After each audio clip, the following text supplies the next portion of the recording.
Mi nombre es León Ulil Heredia Rodríguez de San Miguel. Soy alumno de la carrera de Ingeniería Agrónoma del Instituto Tecnológico de Concal.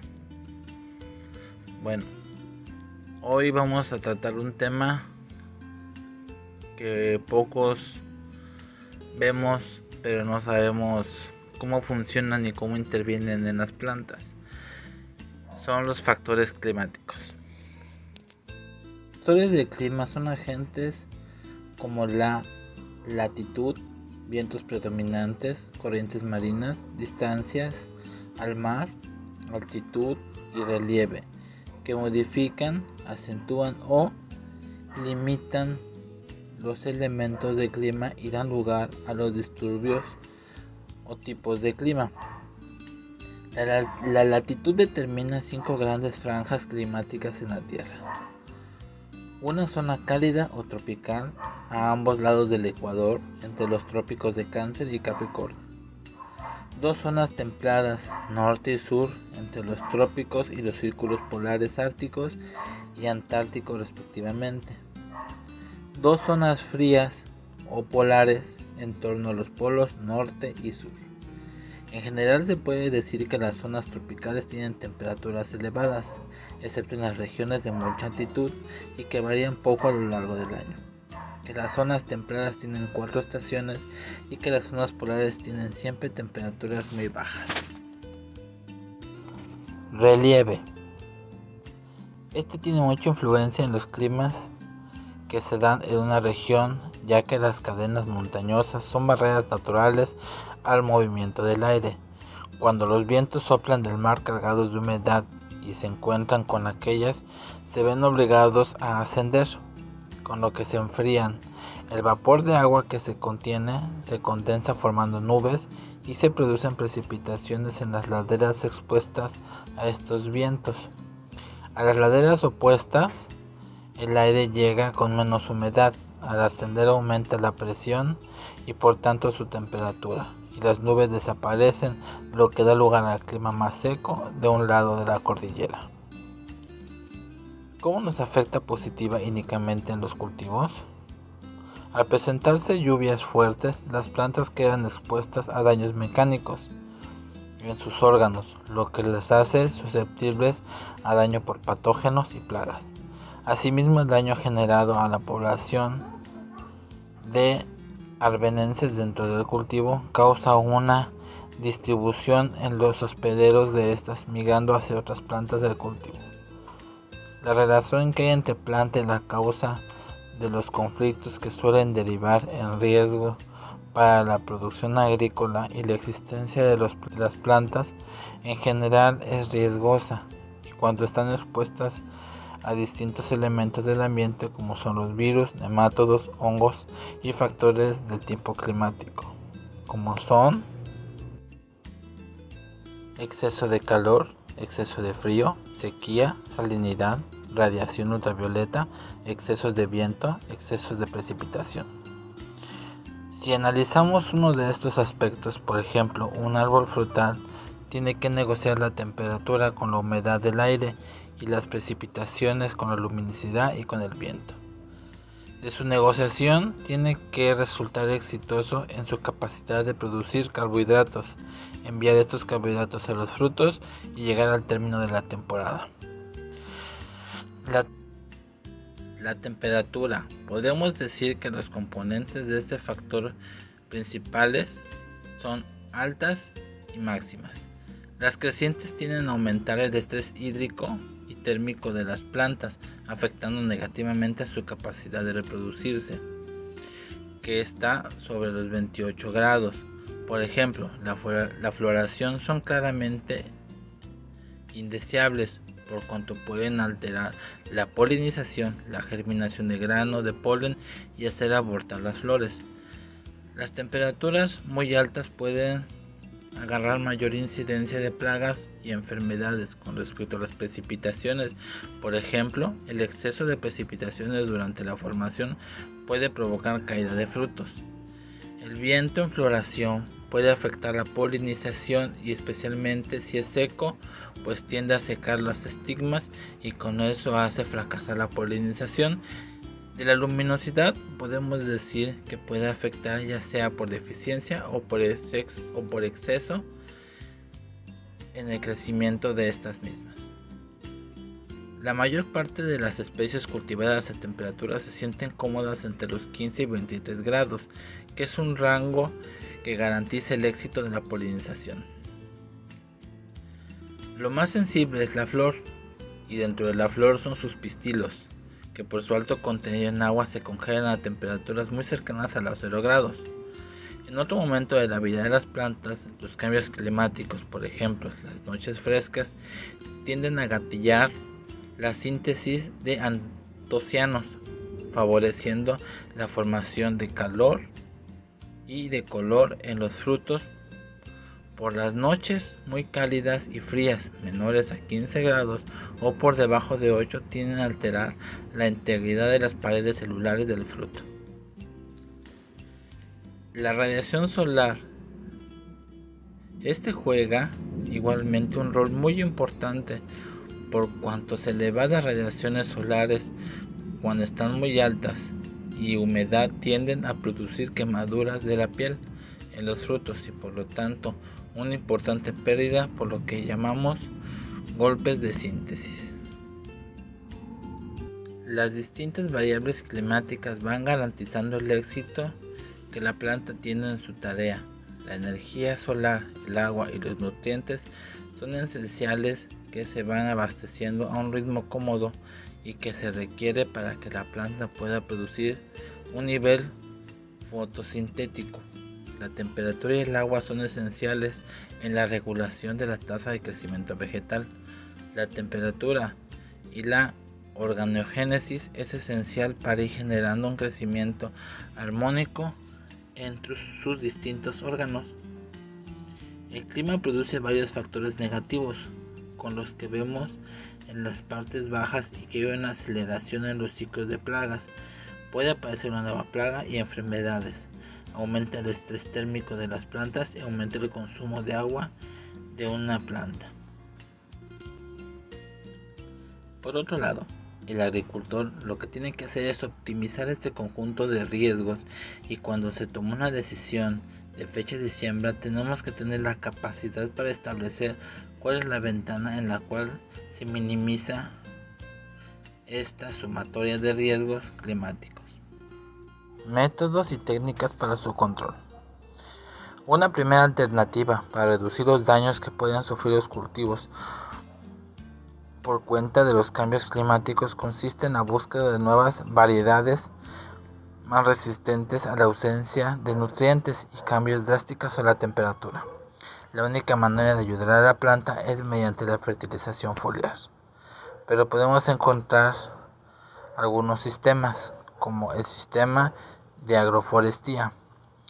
Estos sistemas tienden a ayudar sembrando en los cultivos unos pequeños árboles que van a servir de una barrera para contener los vientos. Los agricultores influencian en el microclima, dada la cobertura forestal, que disminuye la temperatura, la velocidad del viento y asimismo protege los cultivos de la exposición directa al sol, así como del granizo y la lluvia. Es usado, por ejemplo, en el cultivo de cacao. Túneles de cultivo. En este sistema similar a invernaderos, en el sentido en el que protege al cultivo de lluvias y granizo especialmente, generalmente están construidos de plástico, por lo cual su costo es mucho menor que el de los invernaderos. Fertilización foliar.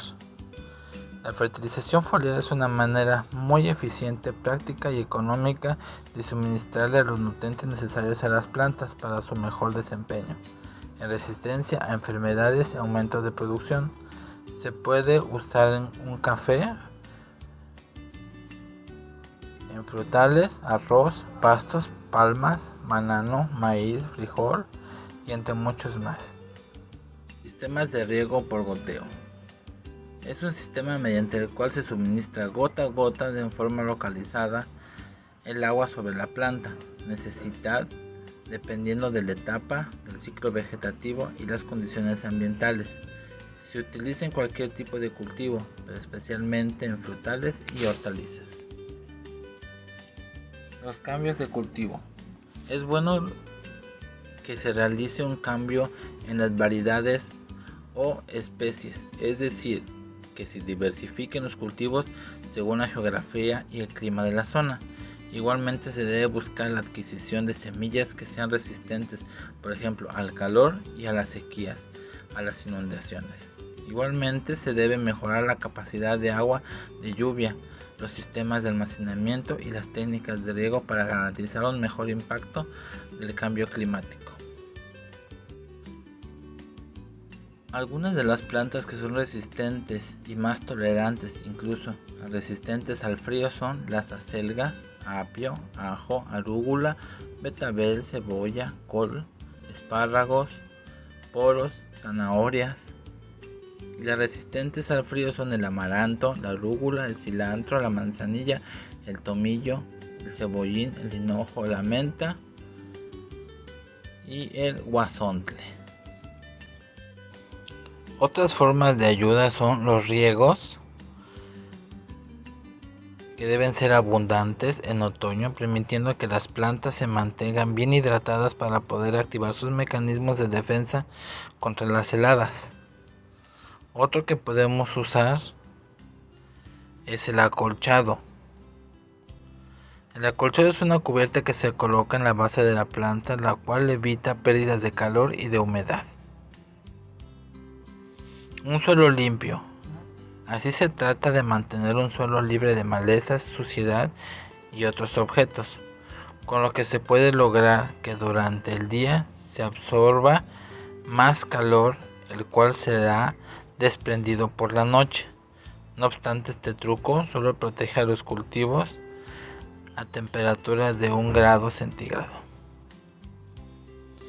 Otros son los invernaderos. Las plantas sensibles a las heladas las podemos cultivar en invernadero. Un invernadero adecuado nos permite cultivar cualquier especie en cualquier época del año. Se recomienda para cultivos caseros y de producción. Los abrigos o aislantes pueden ser de fibra de vidrio o de hule o de espuma, los cuales son grandes aisladores de calor porque las plantas presentan un tiempo de duración moderado. Asimismo ayudarán a una rápida regeneración en caso de ocurrir una helada y su costo es relativamente barato. Campanas, acolchados y plásticos son partes esenciales en la vida de un agricultor, ya que serán determinantes para sus cultivos en ciertas épocas del año, siempre y cuando el frío sea un factor predominante. La tela o plástico de burbuja o fibra de coco sirve para aislar los maceteros o los contenedores de las plantas, el cual evitará que la tierra se congele y se mantenga en óptimas condiciones. Los rompevientos pueden ser naturales o artificiales, al sembrar árboles alrededor de los cultivos o colocando mallas o estructuras que sirvan de barrera. Generaciones de humo y neblinas artificiales.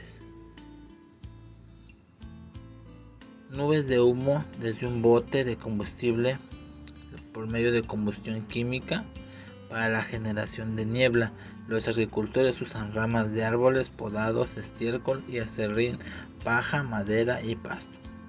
Aunque no es recomendable por la contaminación ambiental y otros aspectos ecológicos, hoy en día se usan llantas de auto que son quemadas. Los combustibles sólidos pueden ser quemados en aparatos diseñados para ello y extrapuestos directamente al suelo. Estos métodos permitirán estar preparados a elegir las estrategias adecuadas para cualquier eventualidad, siempre y cuando las temperaturas bajan a más de 0 grados. Los métodos por los cuales nuestras hortalizas pueden combatir el frío son concentración de los jugos celulares, reposo vegetativo e invernal y endurecimiento. Otros factores climáticos. La luz solar.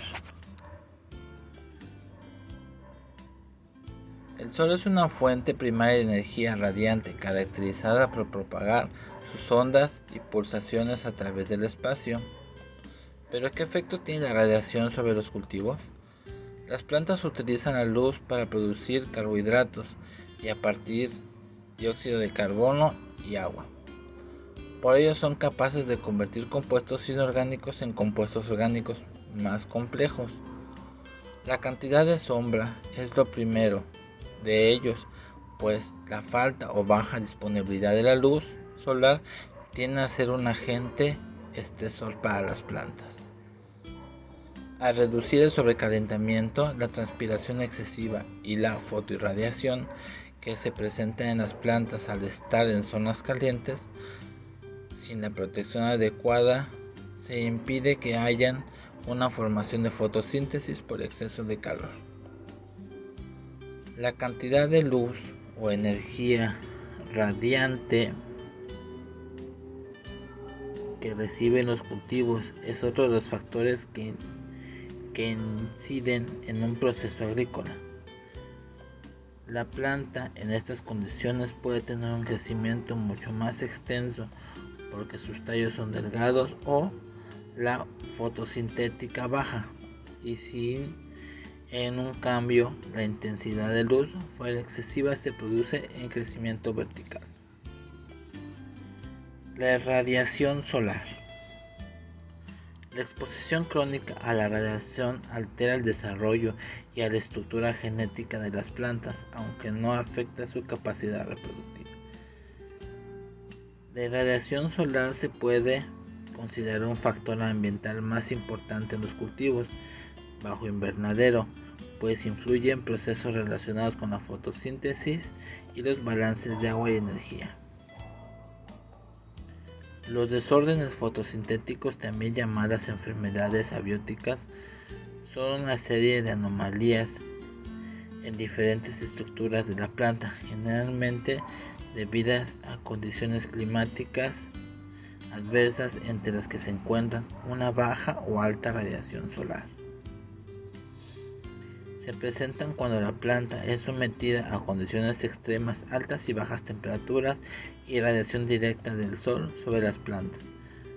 Frutos huecos son ocasionados por el excesivo uso de nitrógeno, la baja radiación solar y el empleo de variedades sensibles a este desorden. Golpe de calor. Se produce por una exposición directa al fruto a los rayos del sol, lo cual genera un área blanca brillante y corriosa. Generalmente se presenta cuando se realizan podas fuertes de hojas. La precipitación, llamémoslas lluvias, lloviznas, tormentas, ciclones, huracanes, entre muchos más. Es la caída al suelo de agua contenida en la atmósfera. Puede ser en forma de agua, nieve, de brumas, de rocío, y se produce cuando la atmósfera no puede contener el agua y ésta se condensa y se precipita. Pero, ¿qué es la presión atmosférica? Es el peso de la columna de aire sobre una unidad de superficie. Se expresa en pascales, unidad equivalente al newton por metro cuadrado.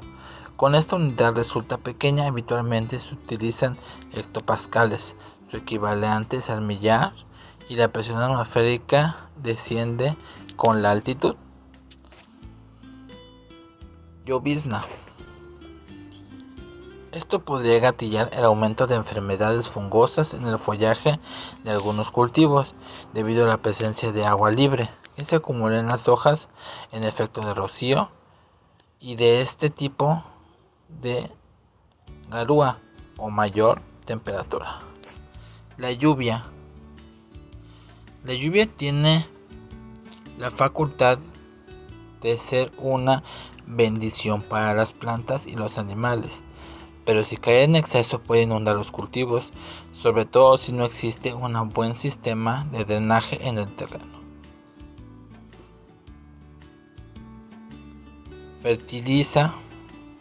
Puede suceder con frecuencia que las plantas queden con un sobrante de fertilizante, Las lluvias en este caso son aliadas para que lo mismo se diluya bastante y de esta manera las mismas las pueden absorber más rápidamente. Los insecticidas y fungicidas de contacto o fumigantes se pierden por completo, al menos que tengan algún adherente eficaz.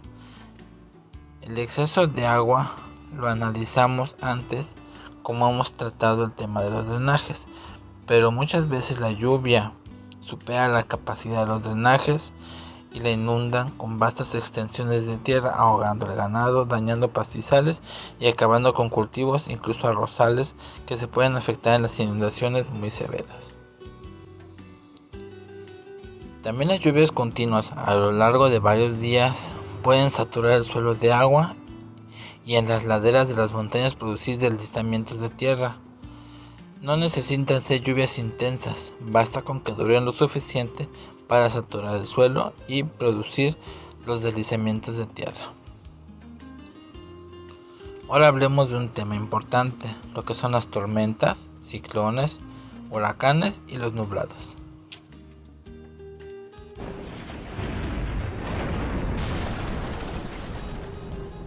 A los huracanes se les llama así porque, según la leyenda maya, un dios llamado Huracán esparció su aliento a través del agua, creando la tierra. Pero eso es una leyenda. Los huracanes, en realidad, son enormes tormentas tropicales que se forman en el sur del Océano Atlántico, en el Mar Caribe y en el Golfo de México. Dependiendo de dónde se formen, también se les llama ciclones o tifones. A los huracanes que se forman en el Océano Pacífico se les llama tifones y a los que se forman en el Océano Índico, ciclones. Los huracanes están formados por un ojo o centro compuesto por aire tranquilo, rodeado por nubes, fuertes vientos y tormentas llenas de agua. Los huracanes se forman cuando una serie de tormentas eléctricas se juntan y se desplazan sobre las aguas cálidas de los océanos. El aire cálido de la tormenta hace que las aguas superficiales se evaporen y empiecen a elevarse, generando baja presión en la superficie del océano.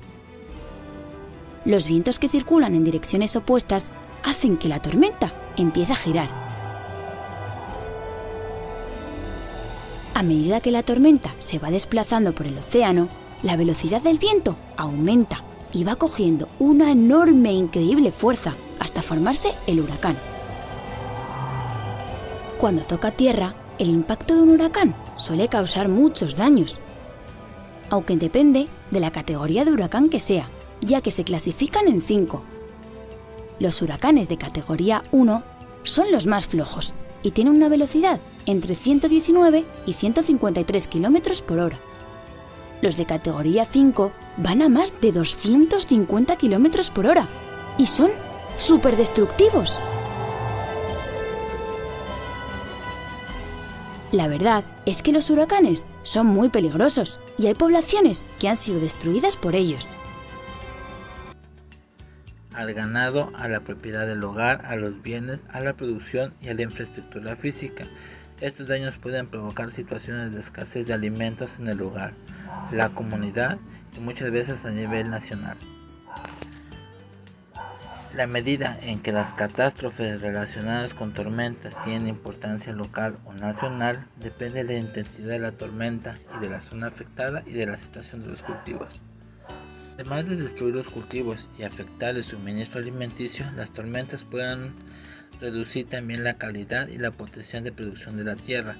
Los mares, la tempestad pueden inundar zonas costeras con aguas salinas, causando la salinización de tierras agrícolas, y se producen con la marea después de la extinción principal de las lluvias.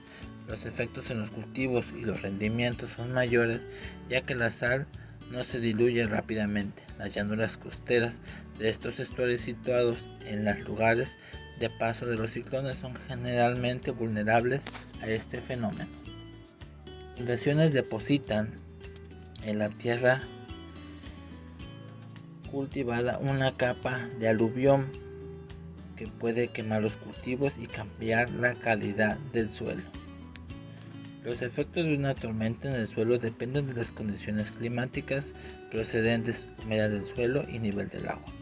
Influyen también factores como la topografía y el tipo de suelo, especialmente sus características de profundidad. Depende muchísimo, asimismo, del uso de la tierra y de las prácticas de explotación agrícola. Cuanto más rico y permeable sea el suelo, es menos probable que le llegue el agua de una tormenta.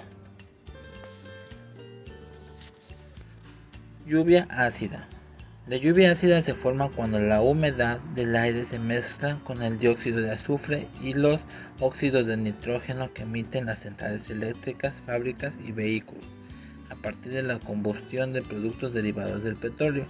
Al mezclarse estos gases con el vapor de agua de aire, se forman ácido sulfúrico y ácidos nítricos que caen al suelo terrestre cuando llueve. La lluvia ácida puede causar daños importantes en la vegetación y acaba con los microorganismos fijadores de nitrógeno. Un efecto indirecto muy importante es el empobrecimiento de ciertos nutrientes esenciales para que las plantas puedan crecer y los árboles crezcan. La luz de la luna. Desde tiempos inmemorables, la humanidad ha dirigido su vista hacia el cielo en busca de grandes respuestas a las preguntas y soluciones de sus problemas. Las fases lunares anteceden y se repiten a lo largo de las estaciones solares en la Tierra, dando lugar a complejas situaciones planetarias Tierra-Luna. Así, por ejemplo, es una dinámica de la savia de las plantas, ya que la fuerza de atracción de la Luna más sobre el Sol sobre la superficie de la Tierra ejerce un elevado poder de atracción sobre todo líquido, pues en la planta se inicia un proceso de su influencia desde la parte más elevada para ir descendiendo gradualmente a lo largo de todo el tallo hasta llegar al sistema radial. Asimismo, en fruticultura, dos son los criterios más comunes: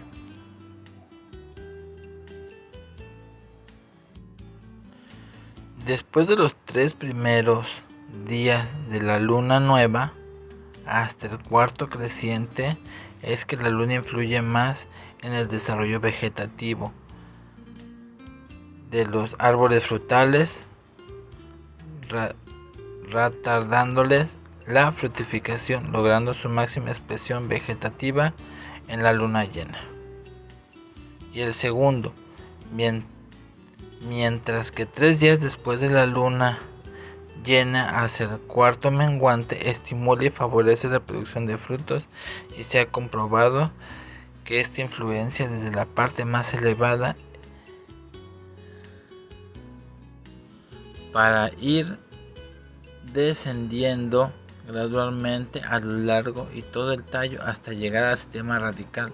Este fenómeno se observa con mayor intensidad cuando está relacionado con plantas de elevado porte y recios troncos provistos de numerosos canales de irrigación entrelazados entre sí, o en plantas de escasa altura donde es muy corta la distancia entre la capa del vegetal y la raíz. Parece que el exceso de presión que ejercen los fotones solares sobre los vegetales, lo que no permitirles cambiar a nutritivos que las plantas necesitan para su crecimiento normal, quedando por lo tanto la emisión de desestímulos seductores de la luminosidad lunar para que las semillas germinen fuertes y sanas. Temperaturas bajas, heladas, nevadas, calor en exceso y templados. A medida que desciende la temperatura, el desarrollo se hace más lento. Las temperaturas son lo suficientemente bajas como para llegar a helar. Puede producirse un daño severo en los tejidos jóvenes. Por ejemplo, los tallos vegetativos pueden morir a causa de daño severo a 5 grados. 2 o más heladas consecutivas durante un periodo desde la emergencia de las espigas. Pero, ¿qué se puede hacer con las heladas?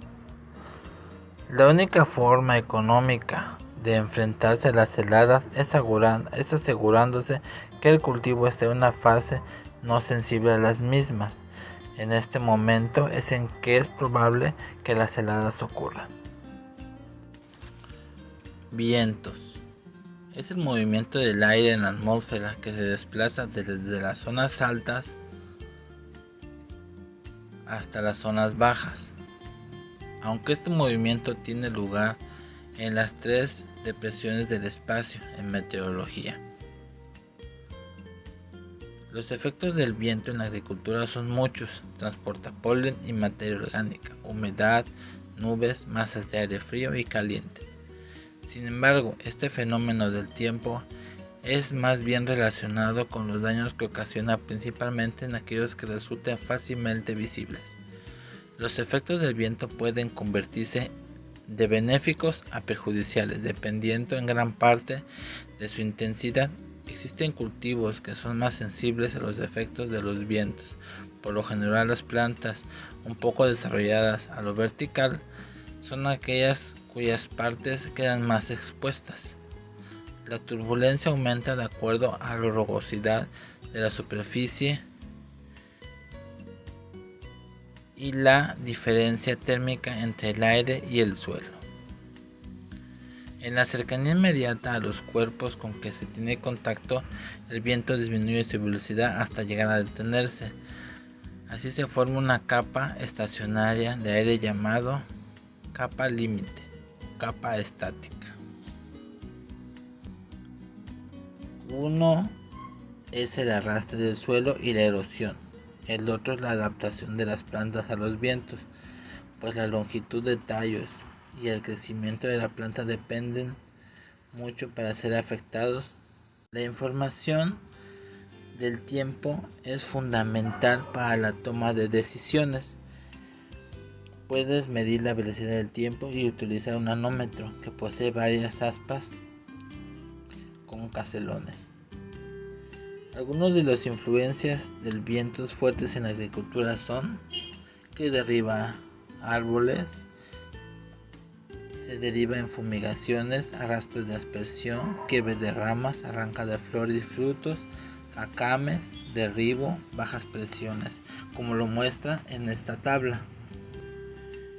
Y en esta otra tabla podemos ver la influencia de los vientos suaves en la agricultura, el cual evita las heladas nocturnas, transporta el polen, aumenta la dureza del tronco, entre muchas más.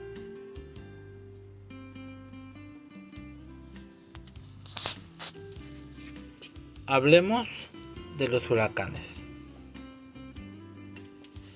Los huracanes son como los aires acondicionados para la atmósfera terrestre. Estabilizan la temperatura desde el ecuador hasta los polos, convirtiéndose en un regulador natural del clima.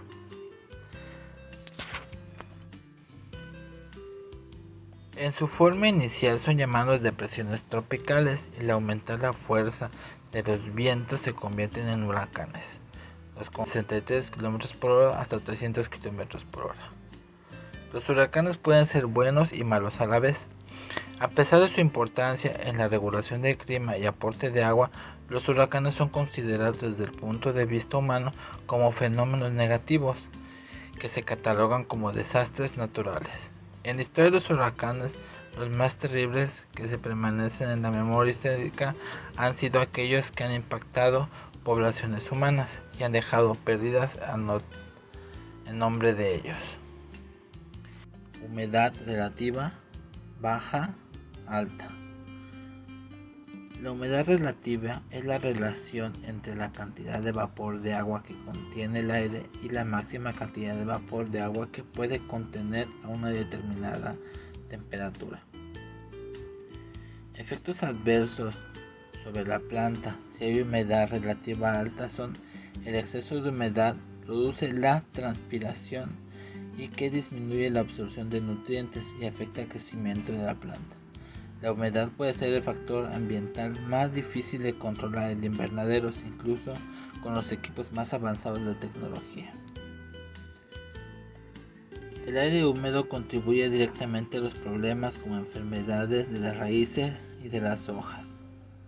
Si la humedad es demasiado baja, con frecuencia el crecimiento de las plantas se verá comprometido, ya que los cultivos tardan más tiempo en obtener un tamaño adecuado. Asimismo, la humedad es baja y la transpiración posterior es demasiado lenta. La planta cierra las aperturas de los estomas para minimizar la pérdida del agua y el marchitamiento. Desafortunadamente, esto también significa que la fotosíntesis es más lenta y finalmente también lo será el crecimiento de la planta. La transpiración. El proceso donde las plantas absorben agua a través de las raíces y luego producen vapor de agua a través de los poros de las hojas. Mientras más seca o caliente sea la temperatura del aire, más rápida es la tasa de transpiración de la planta. Sin embargo, la relación entre el déficit de humedad y la tasa de transpiración no está directamente relacionada. Esto significa que el aire muy seco, la tasa de transpiración puede aumentar hasta cierto nivel de la planta y luego comenzará a marchitarse. Por otro lado, el aire, si es muy húmedo, la planta no absorbe mucha agua del sustrato, lo que también significa que hay poca absorción de elementos fertilizantes. Además de la baja absorción del agua del sustrato, a menudo se correlaciona con la elevación del pH del sustrato, lo que la planta hace y que se hacen los micronutrientes como el hierro que están disponibles para la planta. Y esto ocurre durante los días y meses más cálidos y húmedos de verano. Fotosíntesis es el proceso de fijar el dióxido de carbono y el agua en las hojas de las plantas para producir azúcares que se usan para la energía y el crecimiento. Cuando la temperatura es alta y la humedad es anormal, se abrirán más estomas y dejarán entrar dióxido de carbono para la fotosíntesis activa. Si el aire es excesivamente seco y la planta se está marchitando, las aberturas de los estomas se cierran, por lo que se produce la actividad fotosintética y finalmente el crecimiento de la planta. Hola, mi nombre es Ingrid Noemí Ucán Rodríguez. Mi tema que me tocó exponer el factor edáfico, factor económico y factor tecnológico. Vamos a empezar con el factor edáfico. El suelo es un componente esencial en los agroecosistemas. A pesar de que el suelo existe en los diversos territorios, su composición química y física varía incluso dentro de las pequeñas áreas, por lo cual es importante conocer para garantizar un manejo apropiado al planificar y establecer los cultivos agrícolas. Principales factores edáficos: profundidad, textura, suelos arenosos, estructura, color de suelo, potencia e hidrógeno. Su profundidad. El suelo tiene varios horizontes, siendo el superior horizonte A, donde existe mayor actividad y de donde se pierden más partículas por efecto del agua, tanto a través de la escorrentía como de la lisivación. Este último proceso traslada las partículas hacia el horizonte B, donde se acumulan materiales diversos dependiendo del tipo de suelo. El horizonte C y B se encuentra en la roca madre. El horizonte de mayor importancia, la agricultura, es el A, por ser donde concentra mayor cantidad de raíces, los cultivos y por la actividad biológica que existe en el mismo. Este horizonte es frágil ante la erosión, las quemas y el manejo incorrecto. En las actividades agrícolas se debe conocer la profundidad del suelo para programar apropiadamente la siembra de cultivo cuyos sistemas radicales pueden desarrollarse completamente en el espacio disponible del suelo. Textura. La textura es la distribución relativa de tres tipos de partículas en el suelo, según su tamaño: arena, lino y arcilla. La clasificación textual del suelo se realiza de acuerdo con la partícula predominante. Si la distribución es balanceada, se dice que el suelo es franco. La textura guarda relación con la facilidad para preparar el terreno, la erodibilidad del suelo, la germinación de semillas, el desarrollo de raíces, la capacidad de retención de nutrientes y agua y la aireación del suelo. Suelos. Color de suelo. El color es determinado por el contenido de materia orgánica y las propiedades químicas del suelo. Los suelos con mucha materia orgánica normalmente son oscuros, mientras que los rojos y amarillos se relacionan con la presencia de hierro, buena aireación y drenaje interno. Suelos grises y azules suelen ser poco aireados y susceptibles al encharcamiento. Potencia de hidrógeno. El potencial de hidrógeno mide la acidez o alcalinidad del suelo en la relación con la presencia del catión hidrógeno o el anión hidroxilo. Incluye la disponibilidad de elementos esenciales para las plantas.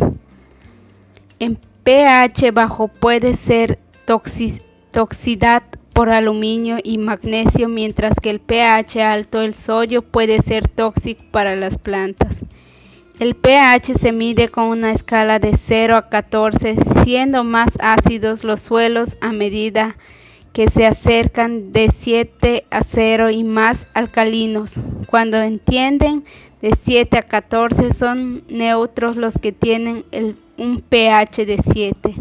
Tipos de relieve. Dentro de esta riqueza podemos observar gran cantidad de formas y accidentes geográficos provocados por el momento de las placas. Depresiones. Dentro de los relieves geográficos se consideran depresiones al conjunto de accidentes geográficos en los cuales la superficie presenta una disminución brusca de la altura o un hundimiento en relación a la situación del resto del entorno, en ocasiones incluso por debajo del nivel del cultivos en las zonas deprimidas. Los subproductos agrícolas derivados del cultivo de cereales, olivo, viñedo, almendros, servían de complemento a tales explotaciones. Estos sistemas que requerían un elevado consumo de mano de obra y tiempo para lograr el producto final: lana, carne, leche, han evolucionado hacia sistemas agropastoriles cada más intensivo y económicamente más eficaz, en los que el peso de los subproductos agrícolas y el uso de pienso es cada vez mayor, desplazándose la ganadería de las zonas desfavorecidas hacia las tierras de regadío, zonas costeras, valles y zonas húmedas con buenos suelos, en donde la producción agrícola se ha intensificado y la población urbana que ha demandado los productos ganaderos se han encontrado. Llanuras. Recibe el nombre de llanura un tipo de relieve geográfico que se caracteriza por no poseer ningún tipo de elevación ni ondulación, sino que es relativamente homogénea. En toda su extensión se encuentra una altura semejante a un poco más elevado el nivel del mar, y suelen organizarse ante la acumulación del sedimentos tras retirarse las aguas. ¿Qué tipo de cultivos se realizan en las llanuras? Los principales cultivos de los agricultores indios eran el maíz, los frijoles y la calabaza. Incluyendo la calabaza, también se cultivan girasoles, pata de ganso, tabaco, calabazas y ciruelas. Mesetas o altiplanos. Extensión de terreno que se forma semejante hacia las llanuras, se caracterizan por ser relativa plana, pero porque en este caso se encuentran situadas a una gran altura. A menudo se trata de regiones de territorio erosionado que se sitúan o se forman en cordilleras u otras elevaciones de terreno. Semejante, mientras que sus llanuras no están más de unos pocos centenares de metros nivel del mar. Una meseta puede estar a miles o en una plena montaña. Cultivos. Los cultivos principales son algodón, maíz y maicillo asociados con maíz o arroz.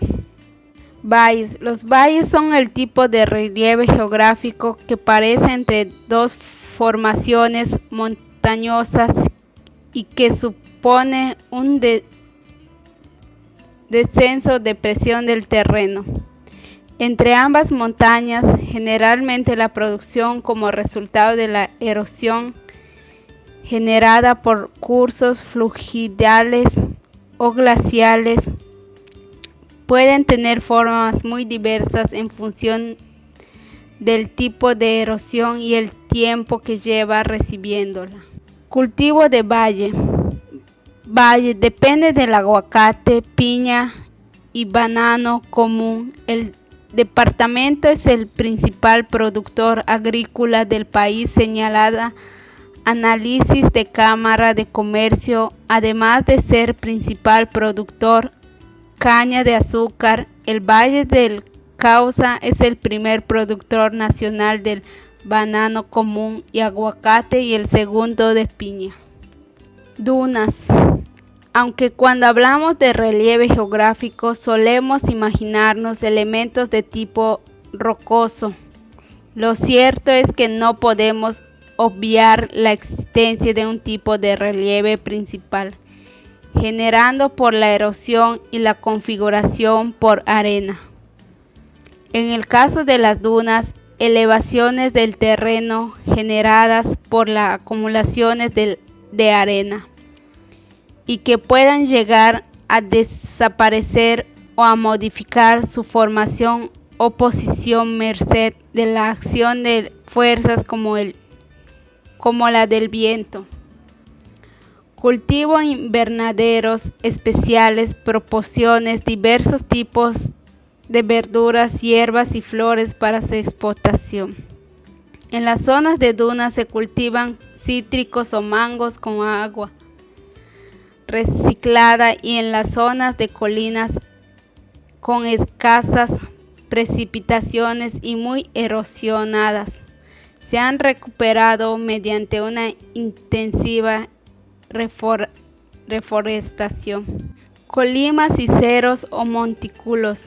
Recibe cualquiera de los nombres antes citados el tipo de relieve geográfico formado por una leve elevación de terreno que no suele superar los 100 metros de altura y cuya pendiente suele ser más suave que una de la montaña. Aún así es posible que resulten escarpas. Los cultivos en los cerros: camote, calabaza, pepino, melón. Está la piña, la espinaca, camote, valerina, cebrón, mora, alfa, costa, piña, yuca, árboles. Montañas o montes. Recibe el nombre de monte o montaña aquellas elevaciones del terreno que surge generalmente de la acumulación de materia rocosa que surge a la unión de dos placas tectónicas, aunque también pueden formarse por la acumulación de las emisiones de un volcán. Por ejemplo, se caracterizan por su altitud y por el hecho de tener un nivel de pendiente variable pero elevado, pudiendo distinguirse un pie o base y una cima o pico. A pesar de que el nivel popular puede pensarse que el monte es una montaña pequeña, lo cierto es que realidad hacen referencia al mismo concepto, salvo por el hecho de que mientras se utiliza monte para hablar de una elevación aislada de montaña, suele hacerse referencia a una que está situada entre un grupo de ellas. Como ustedes plantan árboles o arbustos en las montañas o muy por encima del nivel del mar, enfrentará a varios desafíos para árboles y arbustos. Será especialmente que el primer año difícil sobreviva debido al sistema de raíces, subdesarrollo. Además, los siguientes problemas pueden ocurrir para los árboles y plantas mientras crecen en las montañas o en las zonas rocosas. Cultivos de montaña. Quinoa, café y también son cultivos de montaña, manzanas, chabacones, ciruelos, cereales. Esto da lugar a un clima demasiado caliente y seco para las raíces que se desarrollan con la suficiente rapidez en el suelo rocoso, lo que crearía un equilibrio entre la capacidad de capacitación de agua y la cantidad de agua evaporación de las hojas. Acantilado. Se considera como tal aquel accidente geográfico en el que el terreno se ve cortado verticalmente, de tal manera que aparece una caída o descanso repentino en forma de presión abrupta en el que puede observarse dos niveles claramente diferenciados. Puede observarse, por ejemplo, a nivel de montaña, aunque también en la costa. Sierras. Se denomina como sierra a un conjunto o agrupación de elevaciones montañosas que aparecen las unas muy cerca de las otras y que generalmente tienen una pendiente muy profunda. Cordilleras. Se denomina cordillera al tipo de relieve geográfico en el cual aparece una gran cantidad de montañas o elevaciones montañosas vinculadas, habitualmente de mayor altitud que en el caso de la sierra. Suelen surgir en los lugares donde mayor choque y fricción ha habido entre las placas. Cultivos en el desierto. El cultivo en invernaderos especiales proporciona diversos tipos de verduras, hierbas y flores. Para su exposición en las zonas de dunas se cultivan cítricos o mangos con agua reciclada y en las zonas de colinas con escasas precipitaciones y muy erosionada. Se han recuperado mediante una intención reforestación los terrenos poco fértiles del desierto pueden transformarse en tierras agrícolas. El cultivo está en las tierras áridas en una opción de una cultura sostenible, sostenibilidad. El aprovechamiento de las zonas deréticas para su uso agrícola son favorables para el medio ambiente. Los suelos se vuelven más fértiles y reduce erosión. Los efectos del calentamiento global son mitigados. Desde un punto de vista social-económico, las partículas agrícolas en el desierto suministran alimentos e ingresos por el mejoramiento de condiciones de vida de los pobres. Manejo de cultivo. Este producto permite que incluso el suelo árido del desierto se convierta en un lugar adecuado para la siembra. Hortalizas, frutas, olivos, viña, frutos secos, pasturas para la ganadería.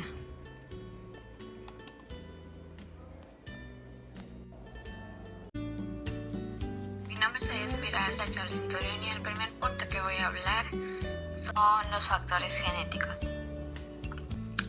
La unidad de la genética se manifiesta en 3 direcciones. La primera es científica, la segunda social, la tercera económica. La transformación genética consiste en incorporar y expresar de manera estable genes foráneos en el genoma de una planta, pero en este caso por métodos distintos a la fusión de gametos u otras células sin alterar el genotipo y el fenotipo. ¿Qué es la genética? La genética son órganos vivos que distinguen por su capacidad para perpetuar su propia especie, que a esto se le llama herencia. ¿Cuáles son los factores que afectan? Es la luz, la sequía, entre otros. La razón por la cual se empezó a practicar la genética y a estudiarla fue para que tengan una mejor calidad de frutos, que tengan plantas adaptables en cualquier situación. ¿Qué son los ecotipos regionales? Ecotipo es una subpoblación genética diferenciada que está restringida a un hábitat específico, un ambiente particular o un ecosistema definido en unos límites de tolerancia a los factores genéticos,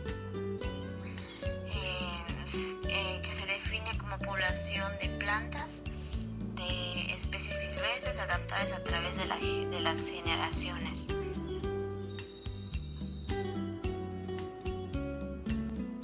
Variedad sintética. Sintético son generaciones avanzadas de mezcla de semillas de polinización libres en un grupo de líneas, clones, líneas autofecundadas o de híbridos entre ellos. La variedad sintética ofrece una opción adicional entre híbridos de alto rendimiento y las variaciones de polinización libre. ¿Qué es híbrido? Es una planta producida por una fecundación cruzada de 2 especies o de 2 variaciones de una especie para tener una propiedad determinada. También le podemos decir que es un organismo resultante de cruzamientos entre polinizadores generalmente diferentes. Eso también para un mejor rendimiento. Pasamos al segundo punto, que son factores fisiológicos. Bueno, lo primero que vamos a hablar en factores fisiológicos es la fotosíntesis. Y existen 2 tipos de fotosíntesis. La primera es oxigénica, que esta es aquella que produce azúcares útiles para la planta y a su vez consume dióxido de carbono, pero también produce oxígeno. La segunda es fotosíntesis anoxigénica. En esta es aquella que produce oxígeno, pero aprovecha la luz solar para moléculas y de manera libre azufre, y en su entorno no acumula en el interior de las bacterias. Y lo que afecta la fotosíntesis? Es la disponibilidad de CO2, la temperatura, también puede ser edad de las hojas, anatomía, orientación, irradiación. La fotosíntesis es el exceso químico que lleva a cabo en los vegetales que contienen clorofila. La respiración.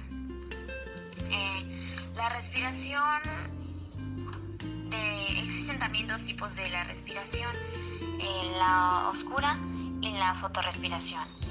La primera puede ocurrir en presencia o ausencia de luz, mientras que en la segunda ocurre únicamente en la presencia de luz.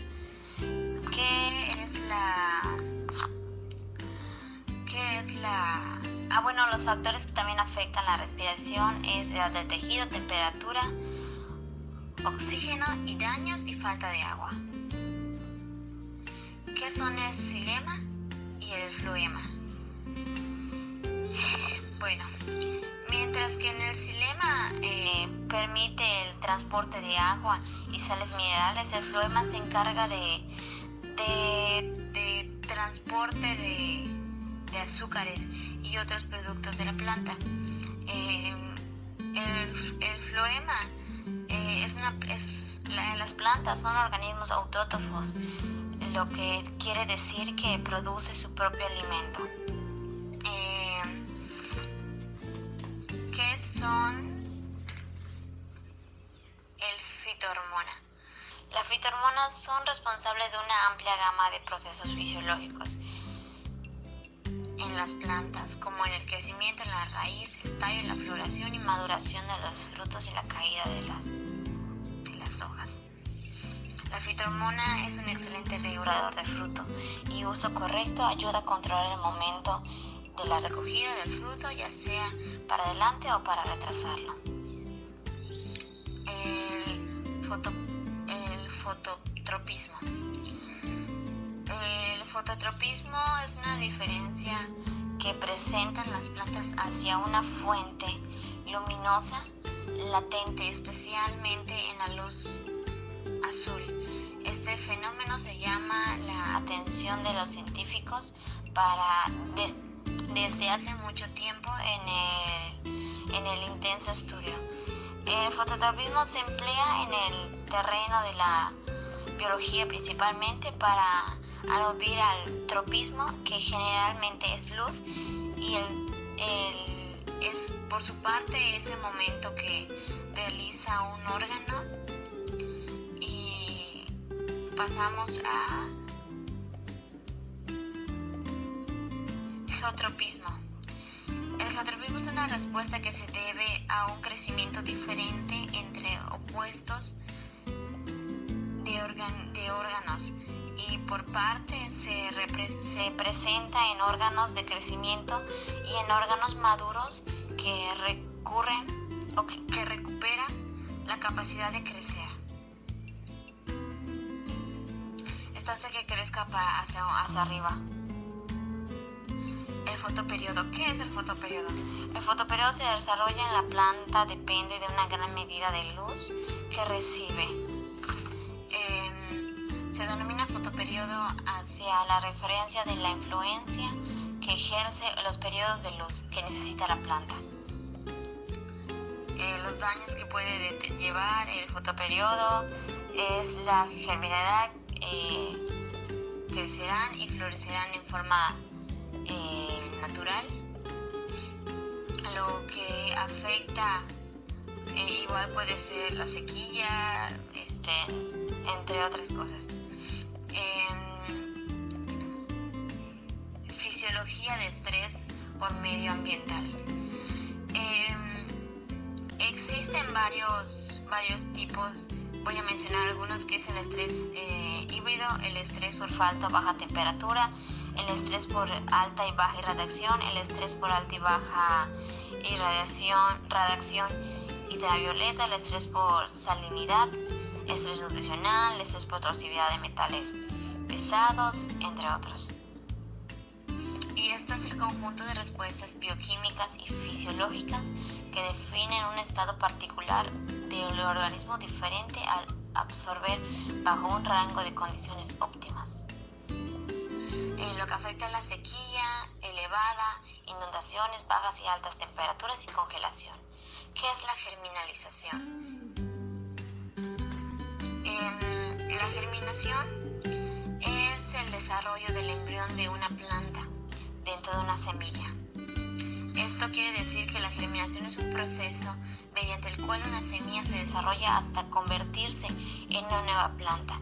Bueno, este proceso se lleva a cabo cuando el embrión se hincha y la cubierta de la semilla se rompe. Para lograr esto, claro que no se necesita nada más eso, se necesita factores o elementos básicos para que se desarrolle esto, que es el agua, la luz, oxígeno y sales minerales. ¿Qué es la dormancia en las plantas? Es el estado de proceso de crecimiento de plantas que es una estrategia de muchas especies de plantas que se permiten sobrevivir cuando las condiciones climáticas no son favorables, ya sea por altas temperaturas o bajas temperaturas.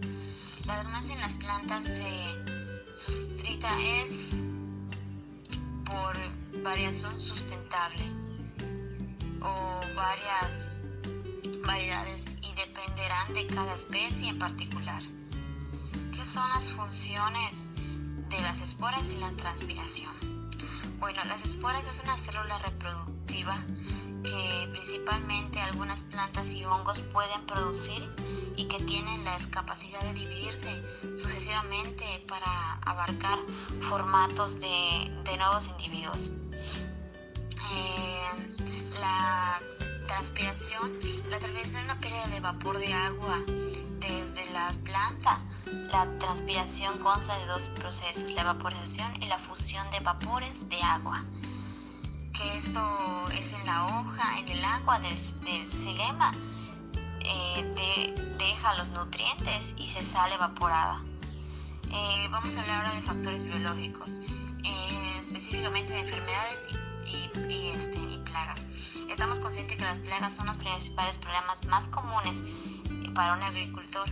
Bueno, voy a hablar de los tipos de plagas más comunes en la agricultura.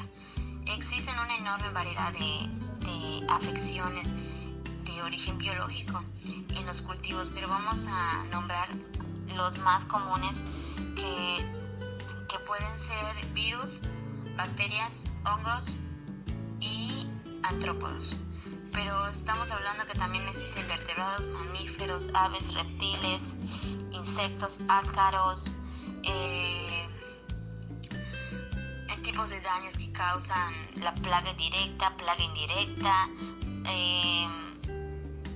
en fin, existen daños a la hoja que viene siendo también el gusano minador, escarabajo, daños en las hojas, gusano trepador, barreador, en los tallos, daños del fruto que puede ser la polilla de racimo, técnicas de manejo. Las plagas y enfermedades de las plantas pueden ser una amenaza grave para los cultivos.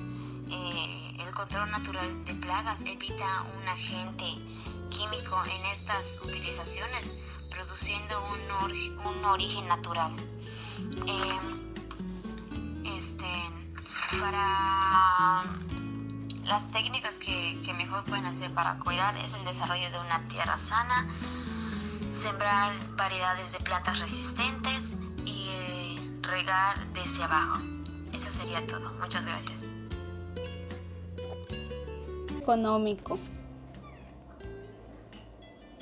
Como el aumento de la productividad de la agricultura libera fuerzas laboral para otros sectores durante varias décadas del siglo pasado. Esta relación entre agricultura y crecimiento económico global fue distorsionado en la forma de una doctrina que perseguía la ilustración aún a expresar del desarrollo agrícola, socavando por lo tanto las posibilidades de que la agricultura contribuyera al desarrollo global. Como el aumento de la productividad de la agricultura libera fuerzas laborales para otros sectores durante varias décadas del siglo pasado, esta relación entre agricultura y crecimiento económico cambia. La economía agrícola aplica originalmente los principios de la economía a la agricultura y la ganadería, una disciplina conocida como agronómica. La agronómica, como rama de la economía, se ocupa específicamente de uso de la tierra y la aplicación de los métodos económicos para optimizar las decisiones tomadas por los productos agropecuarios. El factor cultural. Voy a empezar este tema diciendo esto. Muchas veces los campesinos trabajan de manera artesanal, empírica y bajo los conocimientos ancestrales de los abuelos, sin saber las técnicas y buenas prácticas que ellos utilizan para prevenir los factores de riesgo que pueden afectar los cultivos.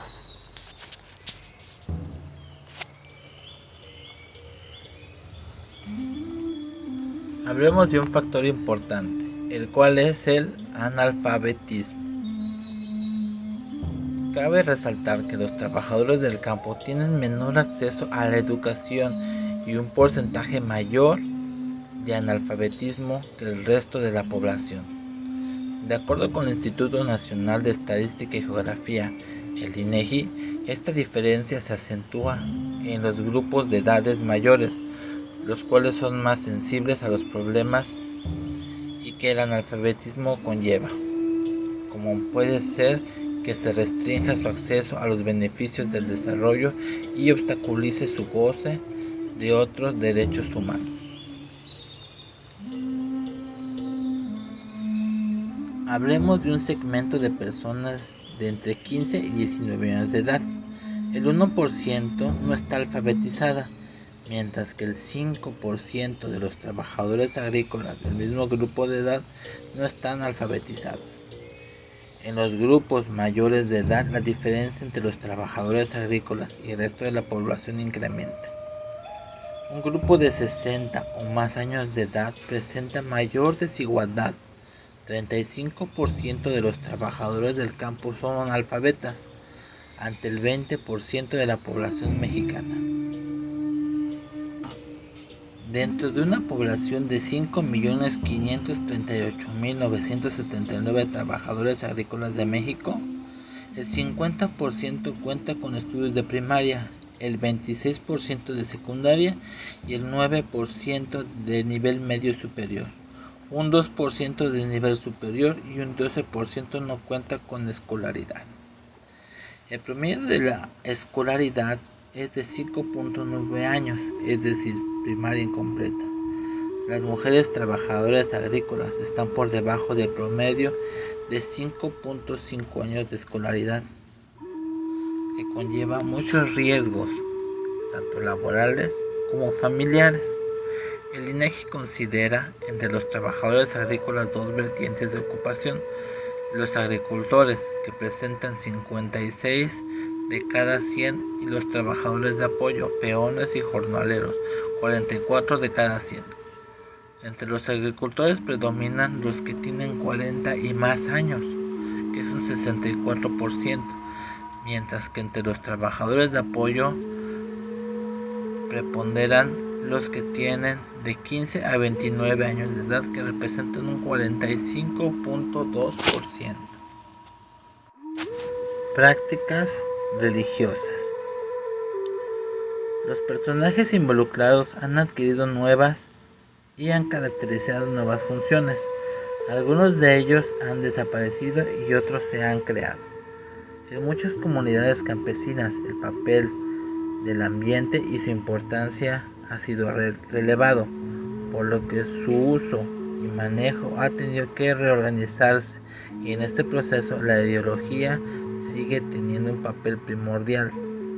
En las comunidades rurales existen también una fuerte tradición de origen católico en la petición de favores relacionados con los eventos naturales y su impacto en las comunidades campesinas. La introducción de las iglesias protestantes modifica el ritual agrícola, por lo que no necesariamente desaparece.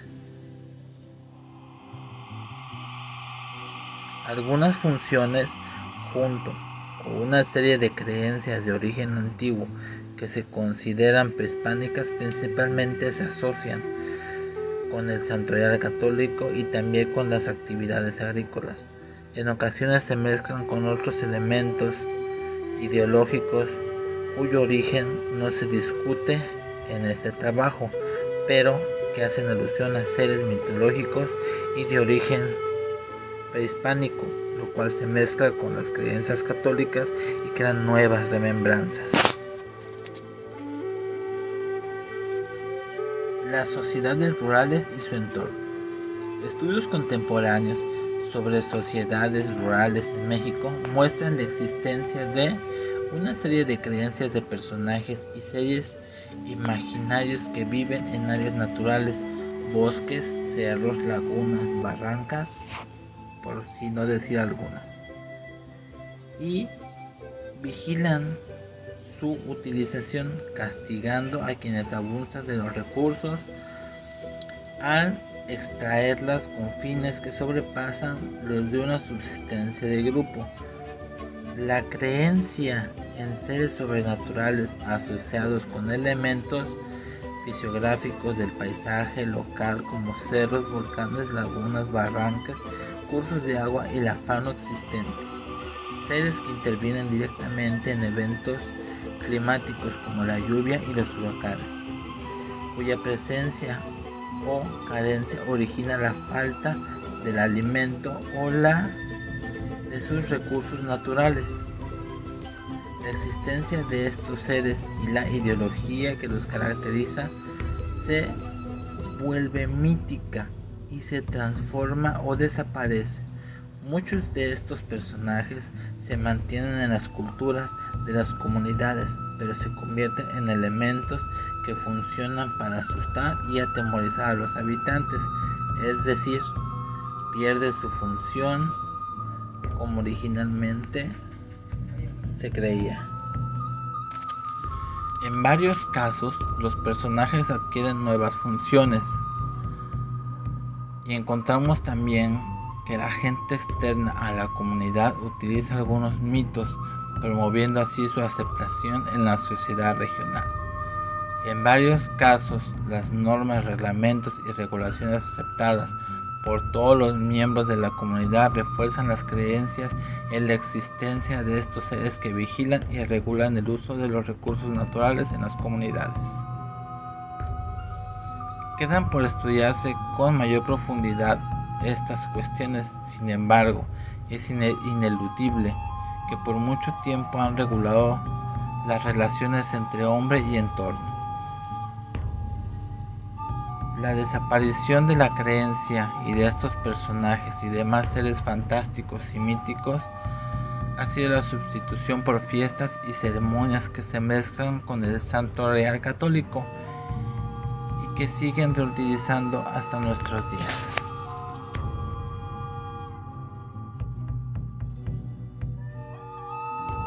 Las costumbres.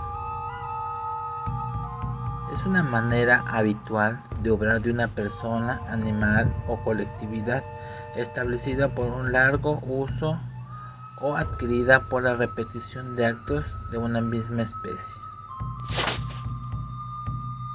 Para los mayas, la agricultura y los cultivos, desde hace tiempos muy antiguos, los pueblos mayas alcanzaron un conocimiento sumamente elevado de los ciclos naturales de la vegetación y su interrelación compleja con la lluvia y el viento. Esto nos habla de que ellos tenían amplios conocimientos sobre el funcionamiento de las plantas, el suelo y el medio ambiente, en conjugación con un mismo objetivo que era la alimentación.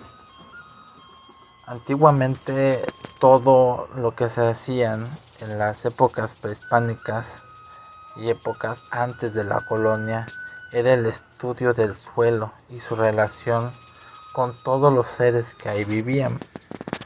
De ahí por eso que la cultura maya fue una cultura muy avanzada por sus niveles tan altos de estudio que tenían sobre muchas ciencias.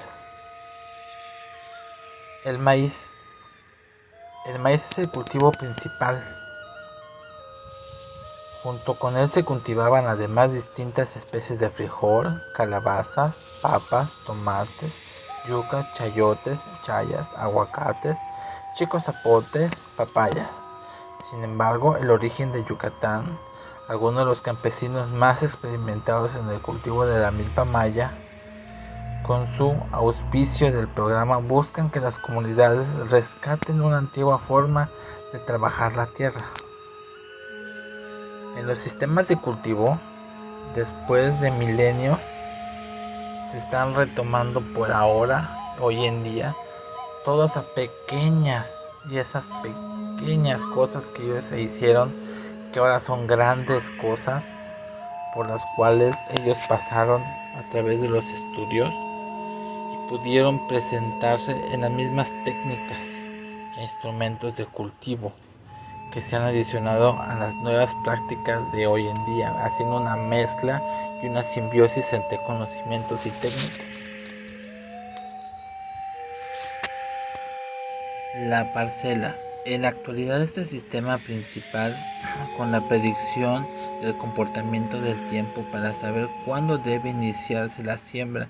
Después de ser elegido el lugar en el monte que se limpia la maleza y son derribados los árboles, a continuación se traza la guardarraya, que es una franja perimetral, y procede a quemar la vegetación. Con las cenizas fertilizan los suelos y proceden a preparar la tierra. La siembra. La siembra se hace después de las primeras lluvias y utilizan para esta la coa endurecida al fuego o cualquier otro instrumento de labranza. Los antiguos podían hacer 2 siembras anuales. Esta práctica ancestral la representan con esta figura en los códices mayas. Posteriormente, doblan la mazorca que madure sin que le penetre la lluvia. Cosechan y almacenan el maíz en graneros que están hechos de madera y tejados de palma. Después la milpa se hace en otro lugar con el mismo procedimiento, aunque en este sistema de cultivo, el que es actualmente se practican los campesinos mayas.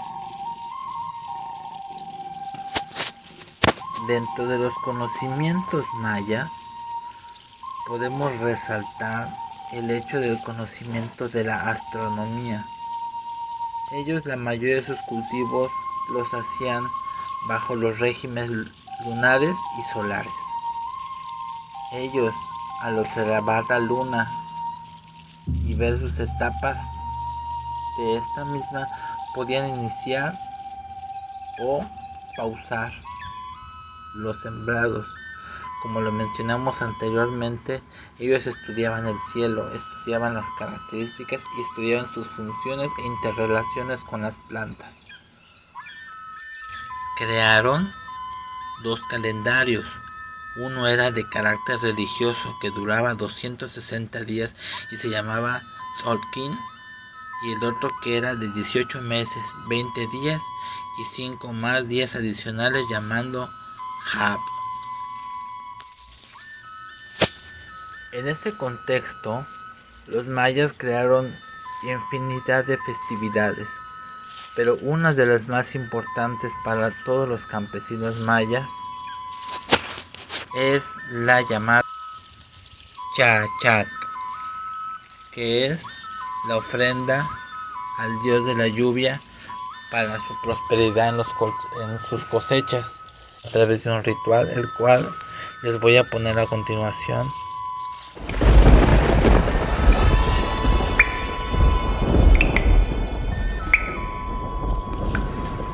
En Yucatán, entre el mes de julio, se acostumbra a realizar un ritual religioso dedicado a los dioses de la lluvia y el monte, para pedir buenas lluvias y buenas cosechas. Este ritual es de origen prehispánico y se le conoce como el chachac. Uno de los pasos más importantes para la realización de este ritual consiste en obtener agua escondida del interior de una cueva o cenote para ser utilizada en la ceremonia. Suelen acudir a una cueva en la cual al interior se encuentra un pequeño cenote. Acuden a él para extraer agua escondida o takbija. Una vez que llegan a la cueva, antes de entrar, se acostumbra a pedir permiso a los dueños del monte y del actún o cueva para poder ingresar y sacar el agua ritual sin ofender a los espíritus del lugar. Como ofrenda, realizan pozol o sacá, una bebida de maíz con miel. Entonces la ofrecen, junto con una oración piden permiso.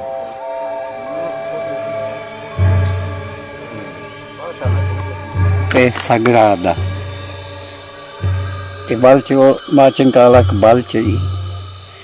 Es que tia le meaho tradiciones tia chachac, tia mumach que mal bien, totushka man tushe maya maya bo, cuya ikbea, es como le tia sagrada, Kauki que balce a preparar copacho, y a mumach que y cas, me tushe meaho maya ku tocaré urgentantic y que maque cas le te que habla mal viento español. Entonces me atunti chak tumia te chia nakatik ti Dios chak kusi ja lluvia tunti al ukolmak tia sembrando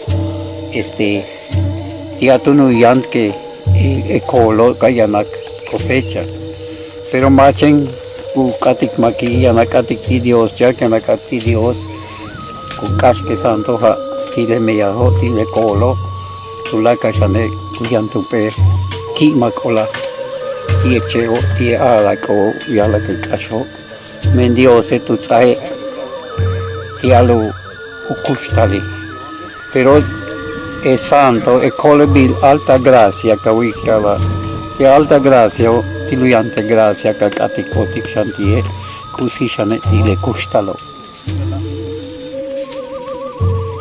El ritual usualmente se realiza dentro de la milpa o en un terreno cercano.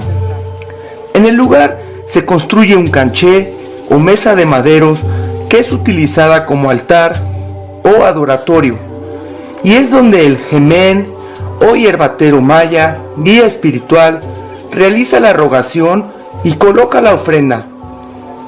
Acompañada de rezos y oraciones, invocan al dios de la lluvia.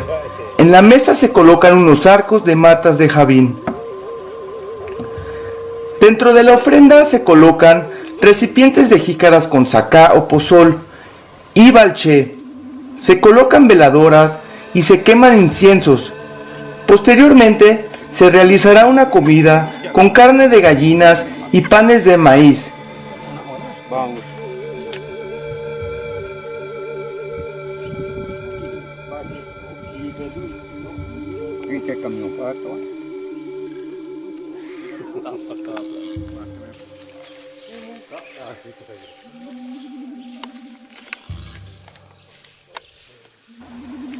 Muchos de los elementos utilizados en el ritual son obtenidos en el mismo entorno. Para realizar el balché se necesita cortar la corteza del árbol y se sancocha o se remoja en el agua traída directamente de un cenote o una cueva, como hemos visto anteriormente. En esta ocasión nos dirigimos a un cenote cercano con el mismo fin, para extraer agua y ser utilizada para hacer balché. Este cenote es utilizado igualmente para sacar agua y darle a las abejas en los apiarios cercanos. Nos encontramos ante un cenote abierto con grandes paredes rocosas y una profunda caída vertical que va desde la superficie hasta el cuerpo de agua, que refleja una hermosa tonalidad azul.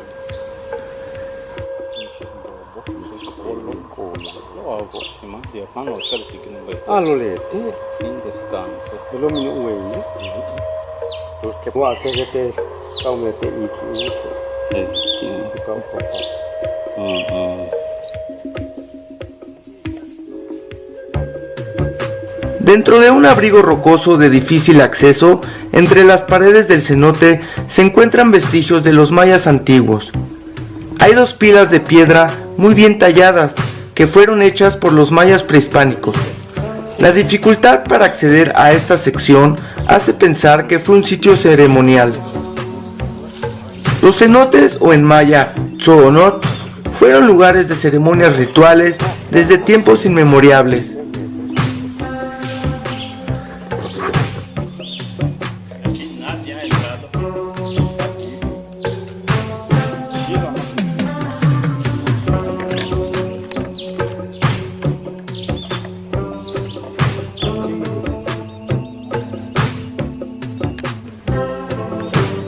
En otro cenote cercano se recolectan las hojas de com que serán utilizadas para envolver los panes, chimwaj y nojwaj.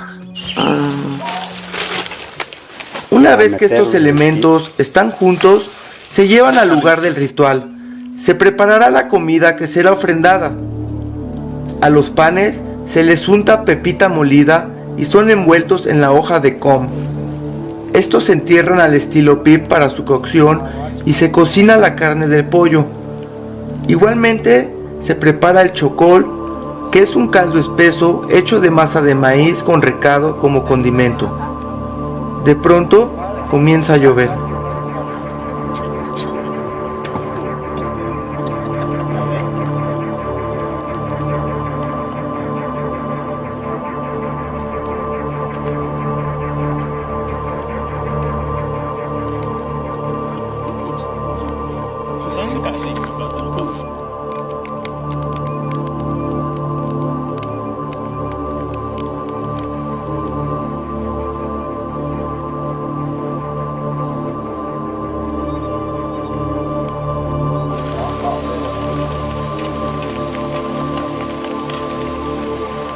Una vez que los alimentos están listos, se colocan en el altar y se realizan oraciones para entregar la ofrenda. Se cree que el vapor de la comida caliente es recibida por los espíritus del monte y las deidades de la lluvia. Posteriormente, al finalizar el ritual, se consumen los alimentos entre los participantes. Y en mediodía y de medianoche. Entonces, igual me valcha, taktapunale, mistung pecado, mistang gentantica, casi cruz camán. Entonces, tonek sakik, cuau venta mamá cacas y tonek sakik. Nosotros no solo así el trabajo de chachac, somos curandero con hierbas naturales. Entonces, más que cretik. O palabra yo se temía Jehová, tú la que poco usa.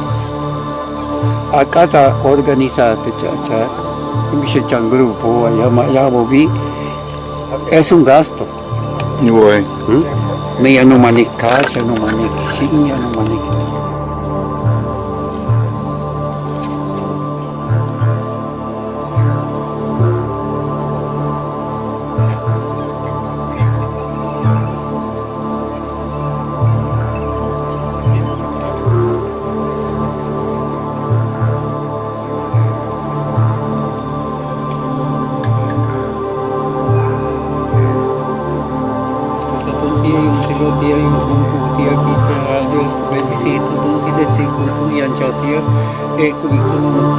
Primera parte tiene cosas abatia jueves, he visto y trato de piquita todo tiempo, so regresando mesa, regresando me 5 personas, y la cosa sacado de un diálogo, cosa en este destino, no hay.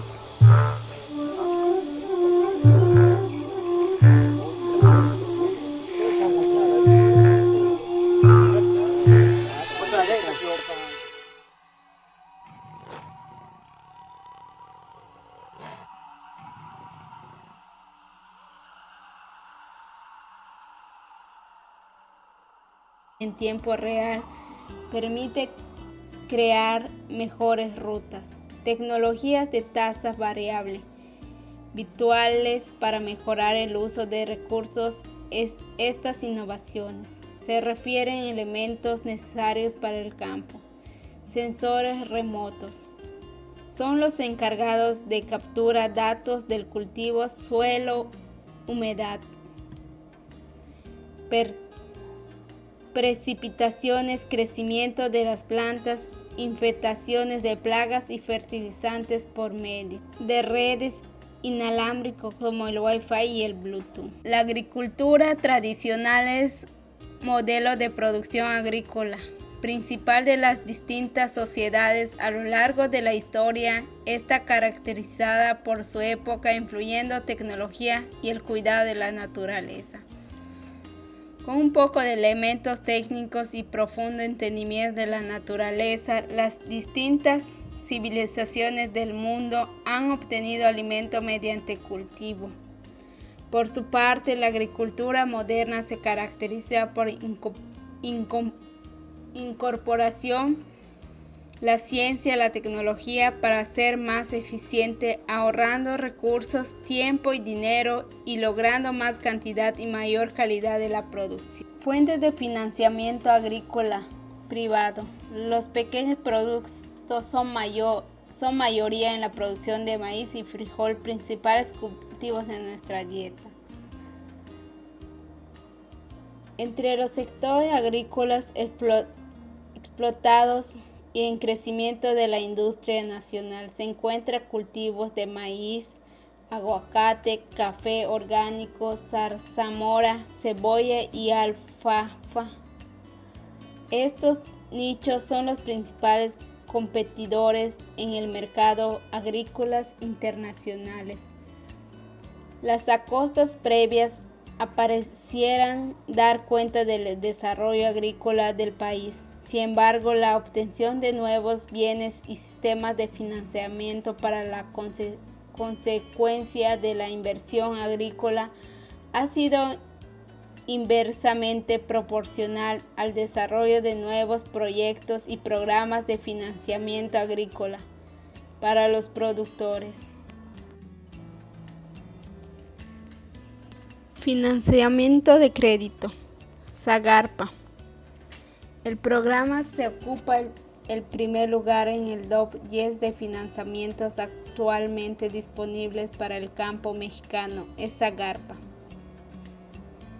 Sagarpa es una institución gubernamental que tienen por finalidad ofrecer al sector agrícola proyectos de financiamiento para el desarrollo agropecuario. En dicho sentido, la Secretaría de Agricultura ofrece apoyos para la garantía liquidada para aquellos proyectos que requieren, como podrían ser empacadoras, una comercializadora o bien megaproyectos productivos, generalmente de empleo. Tienen una gran cantidad de convocatorias, de entre las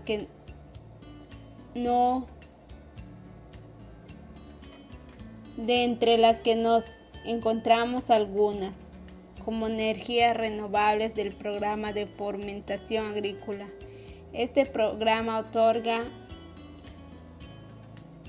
incentivos financieros que permiten adquirir infraestructuras para el aprovechamiento de energías renovables.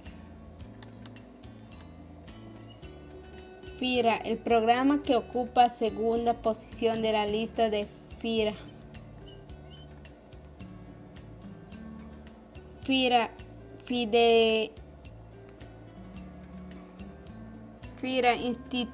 instituidos en la relación con la agricultura, es un servicio gubernamental de financiamiento que tiene por el objetivo de impulsar las actividades agrícolas, ganaderías,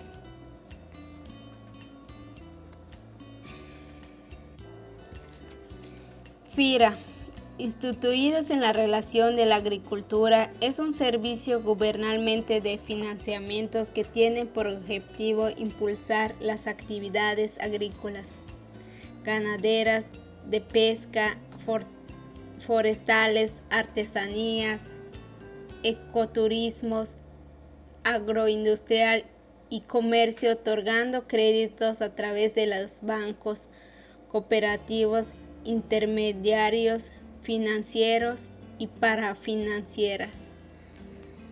Entre sus principales programas se encuentra crédito de FIRA para financiar a empresas del sector agropecuario, forestal, pesquero y rural. Son de varios tipos dependiendo del concepto para el que serán destinados. Apoyos para el fomento con el fin de convertir a las empresas en un sujeto de crédito para su fortalecimiento y articulación entre los mercados. Programa de eficiencia energética de FIRA para apoyar a empresas del sector en la realización de diversas acciones que generan ahorro de energía.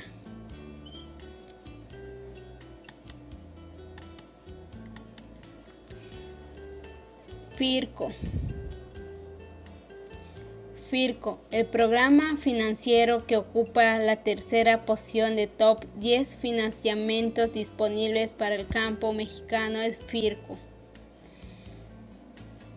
Su apelativo detiene la fideicomiso de riego compartido. Se trata de una cantidad estatal creada para la Secretaría de Agricultura, Ganadería, Desarrollo Rural, Pesca y Alimentación con la intención de fomentar agronegocios. En este caso se trata de generar apoyos mediante aportaciones de capital de riego o garantías para fortalecer los proyectos productivos. Esta institución ha venido apoyando al sector de los invernaderos para requerir de grandes capitales para iniciar sus operaciones. Los objetivos de este programa son otorgar apoyos temporales de riego compartido, participar en la inserción de productos agropecuarios a las cadenas productivas, fomentar a los agronegocios, fomentar el desarrollo rural por microcuencas, impulso de energía renovable.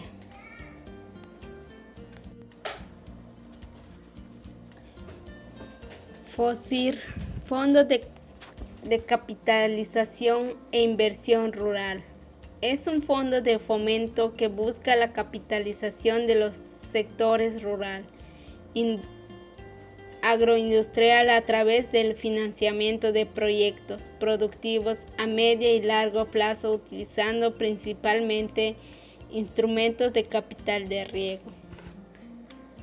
Objetivos: fomentar la inversión de largo plazo en empresas agroindustriales, generar sinergias con todos los actores relevantes en la industria del capital para potenciar el crecimiento y el fortalecimiento del sector. Favorecer los procesos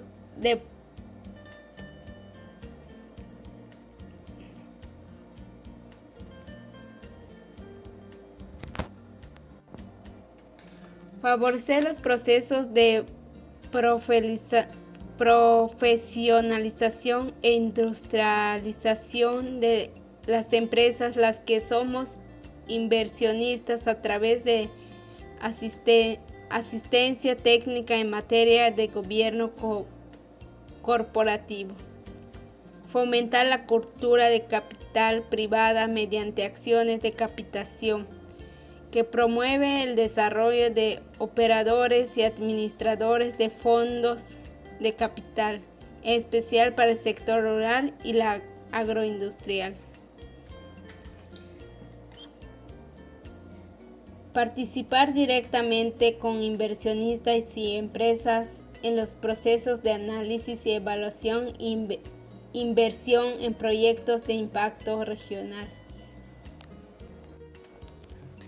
Banca privada. Sociedades financieras de objetivo limitado como Banorte, como Banco de Bajío y Bancomer son los principales organismos bancarios de las empresas privadas que otorgan financiamientos para el sector agrícola. Ofrecen una gama de opciones financieras para todo tipo de productor. Entre las principales ofertas financieras de crédito se encuentran refaccionario. El financiamiento se dirige a compra, rehabilitación, mejoramiento, ampliación o arrendamiento de activos fijos y maquinarias. Avio se financia los costos de operación y el capital de trabajo, así como de mano de obra, como compra de materia primas y gastos directos. Prendario. Bancomer ofrece financiamiento agrícola sobre un porcentaje de valor de las mercancías depositadas en almacenes generales depositivo. Líquido. Consiste a la apertura de una línea de crédito revolvente con un plazo hasta de 12 meses para disponer de recursos de manera inmediata de manera electrónica. Financiamiento de la agricultura familiar. Podemos identificar 3 estratos dentro de la agricultura familiar.